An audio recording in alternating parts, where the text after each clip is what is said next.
میرے نبی اکرم صلی اللہ تعالی علیہ وآلہ وسلم نے فرمایا 4 چیزیں بدبختی کی علامت ہیں۔ ایک تو فرمایا کہ آنکھوں کا خشک ہو جانا، کبھی بھی اللہ کے خوف سے ان میں آنسوؤں کا نہ آنا بدبختی کی علامت ہے۔ دوسرا، رسول اللہ صلی اللہ تعالی علیہ وسلم نے فرمایا دل کا سخت ہو جانا یہ بدبختی کی علامت ہے، کہ تیرے دل میں کسی کے لیے درد نہ ہو، تیرا دل کسی کے لیے نرم نہ ہو، تیری طبیعت میں کبھی کسی بندے کے لیے ہمدردی پیدا نہ ہو، یہ بدبختی کی علامت ہے۔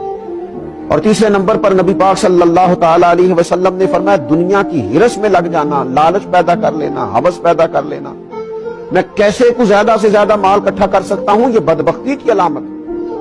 یہ دیکھیے یہ کس طرح کے روحانی امراض ہیں جو بندوں کو جکڑ لیتے ہیں اور ان کی روحانی زندگی کو برباد کرتے ہیں۔